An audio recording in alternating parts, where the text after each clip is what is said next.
This is a video for MEI Core Pure Mathematics, Vectors 3, Equations of Lines, 3.2, the vector equation of a line in 3D.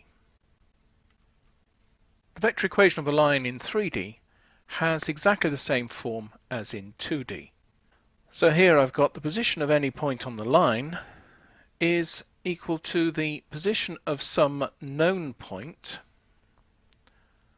plus a multiple of the direction.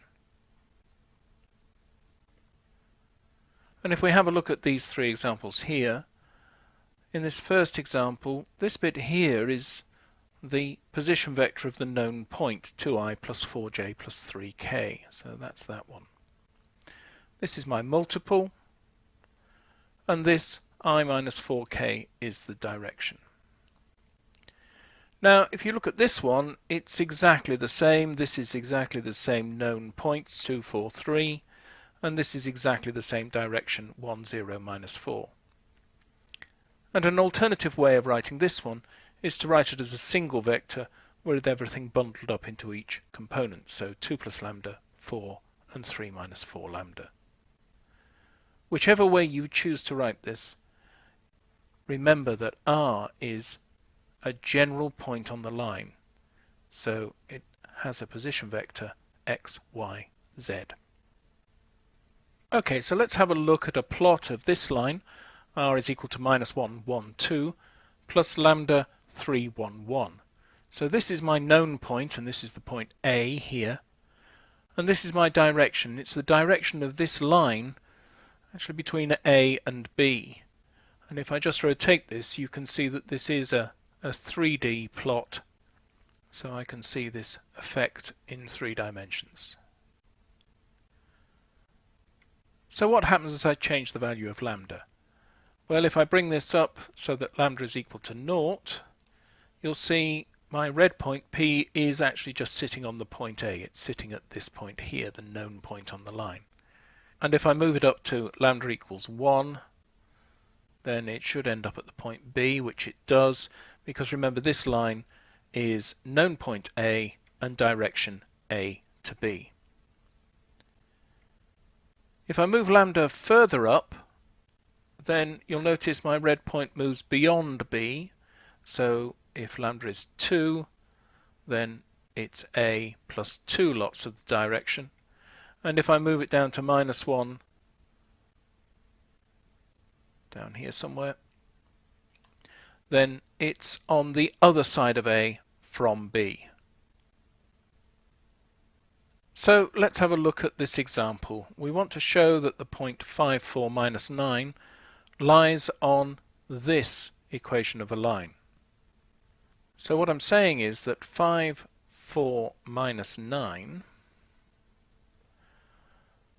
must be equal to 2, 4, 3 plus some lot of 1, 0, minus 4. In other words, there'll be a value of lambda if it lies on the line that satisfies this equation. Well, if I just take the top component for the moment, then I get that 5 is equal to 2 plus lambda. And that gives me lambda is equal to 3. And then if I take that and plug that back into this equation for any point on the line, so I've got 2, 4, 3 plus 3 lots of 1, 0, minus 4, and that's equal to 2 plus 3 is 5, we knew that, 4 for the next one, 4 plus 0, and 3, take away 12 is minus 9.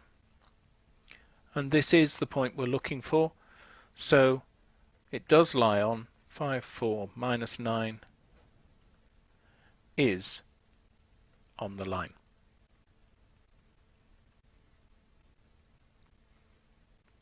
If it turned out that 5, 4, minus 9 wasn't on the line, I would have got a different result out here. One or more, in fact, of the components would not have agreed. So we've seen the vector equation of a line can be written like this, and very often a simple sketch helps you to sort out what's going on, even if that sketch is just a simple two-dimensional sketch like you've got here. So here's an example of finding the equation of the line through A and B. Here are my 2 points. A is 2, 4, 3, B is minus 4, 2, 1. And the starting point is pick a point on the line. Well, I'm going to pick the point B as my known point, and then work out the vector between that point and the other. So I want to work out the vector between B and A. Well, the vector between B and A is just simply A minus B, which for these two is 2, 4, 3 minus 4, 2, 1. So BA then is 6, 2, 2. We then write an equation. So my equation is going to be of this form. It's going to be the point I picked, so that's B, plus lambda lots of the direction BA. So for this particular line, that's going to be R is equal to minus 4, 2, 1 plus lambda lots of 6, 2, 2.